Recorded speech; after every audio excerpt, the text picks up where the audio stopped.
Not about money or performance figures or even good taste, although we like to pretend it is. It's about shared experiences that make absolutely no sense to anyone else. And there are three in particular that only classic car owners truly understand. The first is this, the key turn moment. Modern cars start when you ask them to. Classic cars consider it. There's always a pause, a half second, where the engine thinks about its life choices. You turn the key in an old Alfa Romeo or a Triumph and you listen, not casually, but with the focus of a bomb disposal expert. Is that a healthy crank? Is that a confident cough? Or is that the sound of today being one of those days? Every start is a small emotional journey, and when it fires into life, you feel a completely unreasonable sense of personal achievement. The second thing only classic car owners understand is the relationship you develop with smells and noises. A faint whiff of fuel in a Jaguar, that's character. A new rattle in an old Porsche, that's a conversation starter. You stop thinking in terms of is something wrong and start thinking in terms of is this noise new, louder, or merely expressive. Your car becomes a living thing with moods, habits, and the occasional tantrum. You don't panic, you diagnose, you negotiate, and sometimes you just turn the radio up and promise to look at it later. And then there's the third thing, strangers. Classic cars turn you into a public service. Petrol stations become social events. Someone will always say, I used to have one of those, even when it's a Renault they very clearly never owned. People will tell you about their uncle's MG, their neighbour's Volvo, or the one that got away in 1987. You'll nod, smile, and listen because you're part of a rolling museum now, whether you like it or not. What's funny is that none of this feels like a burden once you're in it. The quirks, the conversations, the unpredictability, they are the point. Classic car ownership isn't about perfection. It's about participation. You're involved, present, and occasionally late. And that's why classic car owners understand something most people don't. The car isn't just getting you from A to B. It's giving you stories, moments, and a slightly odd but deeply satisfying way of moving through the world. You don't just own a classic car. You enter into an agreement, and somehow, despite everything, you're always happy you did.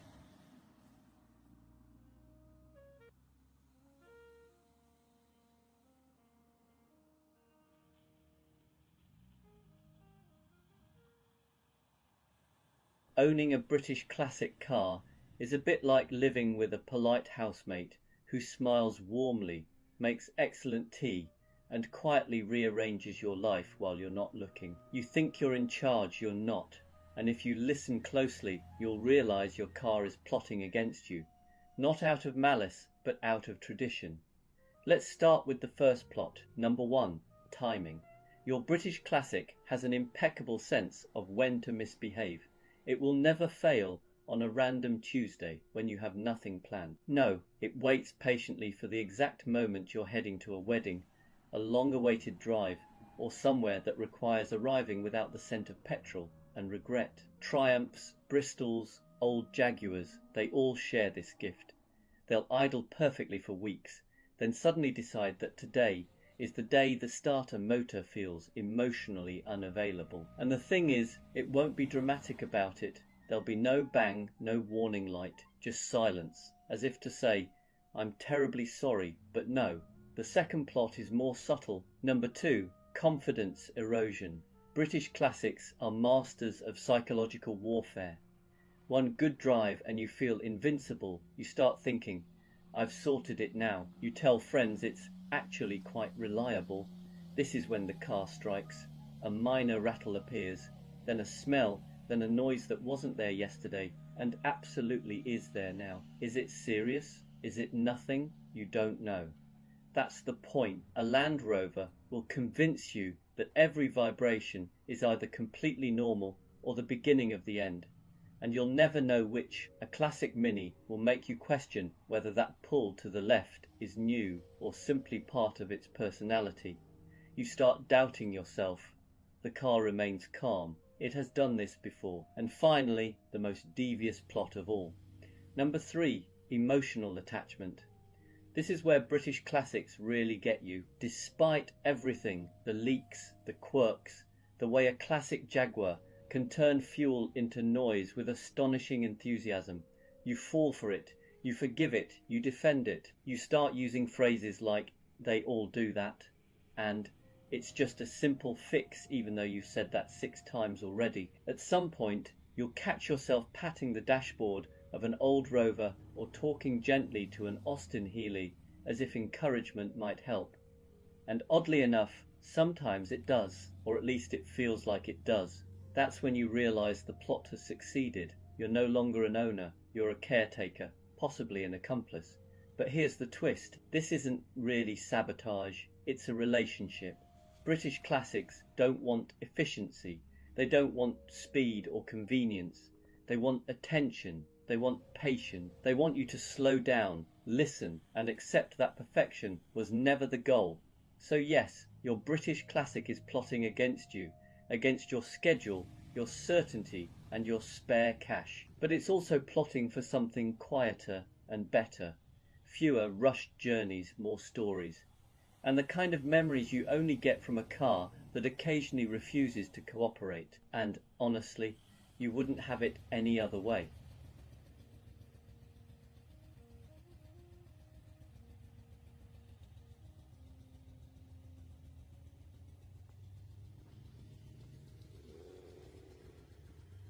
There are many questionable decisions a person can make in life. Buying a British classic car may sit comfortably somewhere between joining a pyramid scheme and cutting your own hair. And yet, if you talk to anyone who actually owns one, they'll tell you it's one of the most rewarding, character building, occasionally ridiculous choices they've ever made. So today, I want to give you 5 reasons, proper, life-enhancing reasons, why you might need a British classic car in your life. Reason 1, British classics are charmingly imperfect, just like you. A British classic is not afraid to show its quirks. An old MG, for example, will happily reveal its entire emotional landscape through the dashboard.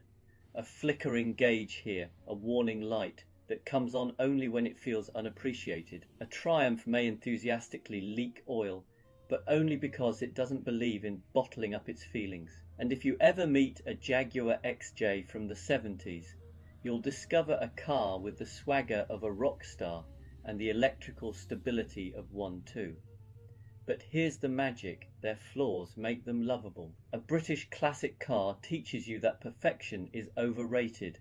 It's the rough edges, the little unpredictabilities that create stories, and in a world obsessed with flawless surfaces and seamless interfaces, there's something deeply comforting about a machine that is still perfectly functional while being gloriously, unapologetically human. Reason 2, they turn every journey into a small adventure. Modern cars make driving feel like background noise. British classics, on the other hand, treat every trip, even a run to the shops, like you're off to scale Everest. Start the engine of a Land Rover Series 2 and you'll feel like you're about to explore a remote corner of Kenya.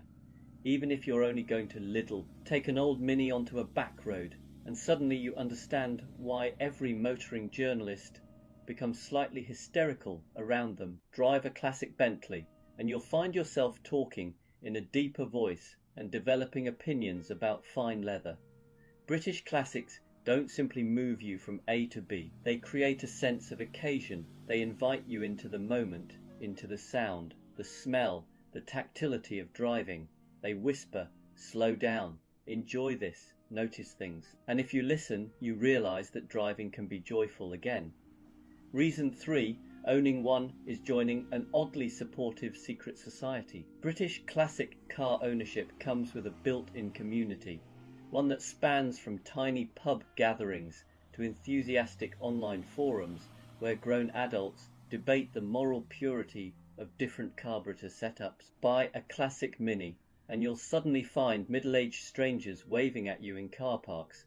Own a Rover P6 for 6 minutes and someone will walk up to you and say, My uncle had one of those. Let me tell you everything about it. Starting in 1974, MG owners appear to be born with a sixth sense. They can smell another MG owner from 500 yards away and will materialize beside you with advice, spare parts, or biscuits. It's a hobby, yes, but also a family, the cheerful, slightly eccentric sort, who show up with tools when your car won't start. You don't just buy the car, you inherit the tribe. Reason 4, you learn patience, resilience, and a questionable kind of optimism. A British classic car will teach you important life skills, not CV skills. Not useful in the corporate world skills, but the real fundamentals, patience, when something works yesterday but not today. Resourcefulness, when the part you need is out of stock indefinitely.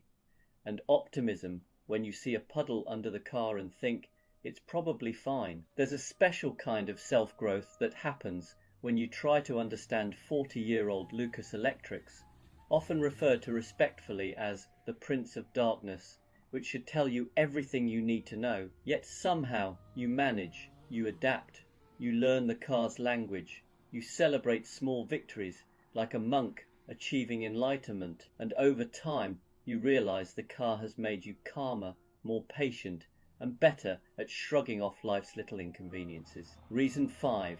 British classics have personality, real unapologetic character.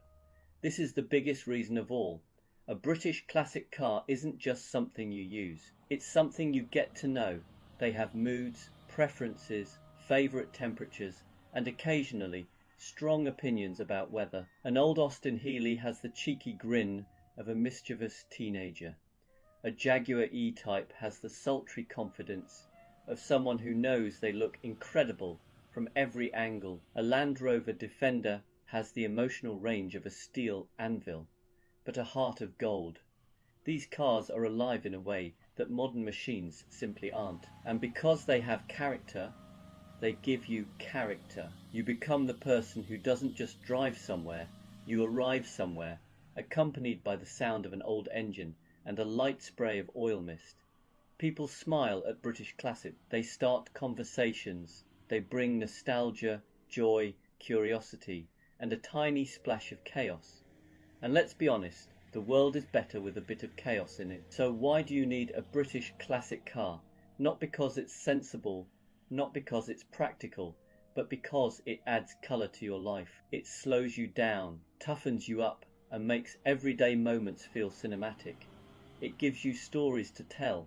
It connects you to people you never would have met, and it reminds you, gently, persistently, that life doesn't have to be perfect to be wonderful. A British classic car will frustrate you, enchant you, challenge you, and occasionally leave you stranded. But it will also make you smile in a way almost nothing else can. And if that isn't a good reason to own one, I don't know what is.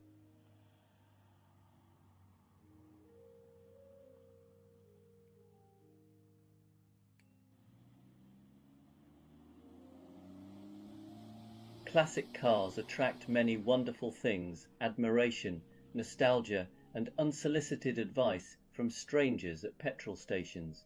They also attract myths, persistent, confident myths, the kind delivered by someone who hasn't owned a classic car since 1987, but feels very strongly about it. So let's gently put a few of these to rest. First myth: classic cars are incredibly unreliable. This one usually comes from someone driving a modern car with 3 warning lights on and a software update pending. The truth is, most classic cars are very honest. A classic Mini, a Triumph, or an old Mercedes will tell you exactly what's wrong, often audibly, sometimes aromatically. Modern cars, by contrast, prefer vague threats and cryptic symbols. Reliability isn't about age, it's about maintenance, sympathy, and occasionally accepting that Italian electrics have personality. Second myth: you have to be rich to own one. Yes, if your idea of a classic car starts with air-cooled Porsche and ends with auction estimate, that might be true, but plenty of classics are wonderfully attainable. An old MG, a Rover, Even a slightly scruffy BMW from the 90s can be cheaper to run than a modern finance agreement. The real cost isn't money, it's time, patience, and the willingness to Google things like, why does it only do this when it rains? Third myth, classic cars are terrible to drive. This is usually said by someone who expects a 1970s Alfa Romeo to feel like a new Golf GTI. Classic cars don't isolate you, they involve you. You feel the steering, the road, the decisions you've made in life that led you to this moment. And once you recalibrate, many classics are an absolute joy. There's a reason people still talk about how a Porsche 911 feels, or how delicately a well-sorted MG flows down a country road. Next myth, they're just toys for old men. Yes, there are flat caps, but there are also young owners, artists, engineers, and people who simply like things with character. Classic cars aren't about age, they're about taste and possibly stubbornness. Anyone who keeps a Lancia running in the modern world is not clinging to the past. They're committing an act of quiet rebellion. Another favourite, classic cars are bad for the environment. This one's more nuanced. Yes, they're not exactly carbon neutral, but most classics do a few thousand miles a year at most. They're repaired, reused, and kept alive rather than scrapped and replaced every 3 years. Sustainability isn't just about what you drive, it's about how often you replace it. A well-loved old Volvo, still going strong, has arguably done its bit. And finally, the biggest myth of all, classic car ownership is stressful. It can be frustrating, yes, but stressful. Only if you fight it. Once you accept that a classic car operates on its own schedule, something shifts. You stop rushing. You listen more. You plan better. In a strange way, these old machines teach you to slow down, and that might be their greatest gift. So maybe classic cars aren't impractical relics after all. Maybe they're reminders that not everything needs to be fast, perfect, or efficient to be worth keeping around.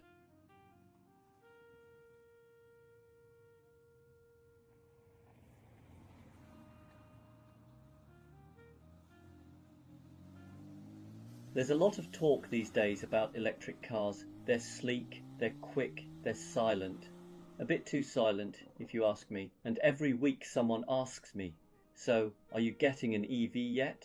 And every week I give the same answer, eventually, but not yet, not for the moment. Because here's the thing, I quite like a car that sounds like a car.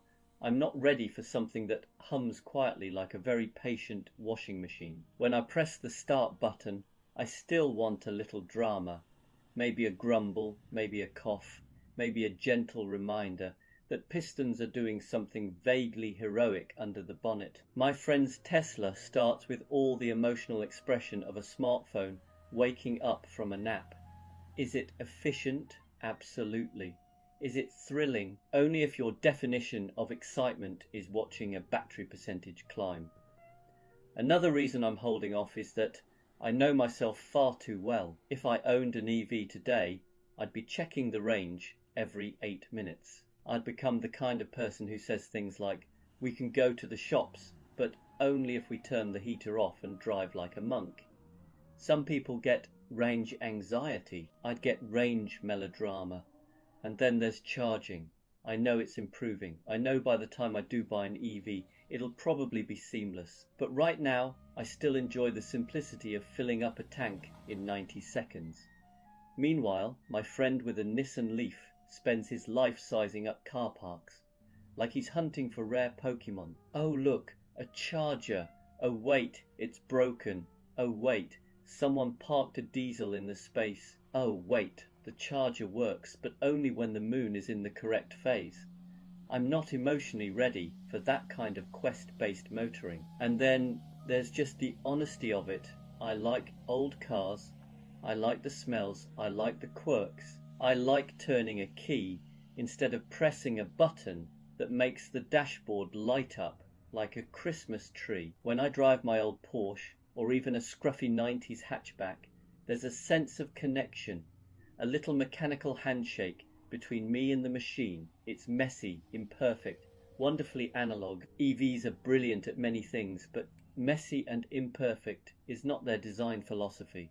Don't get me wrong, electrics are impressive. The Taycan is basically a spaceship that decided to go to Tesco. The Kia EV6 looks like it was designed by someone who loves triangles, and the Tesla Model 3, well, it's a very efficient way to feel like you're driving a minimalist Scandinavian cupboard.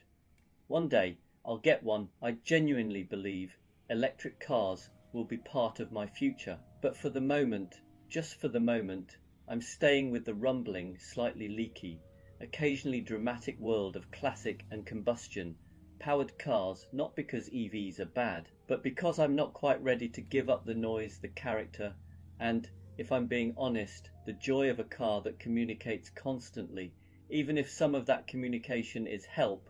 My gasket's gone again. So yes, I'll join the electric revolution eventually. But right now, I'm enjoying the long, noisy goodbye.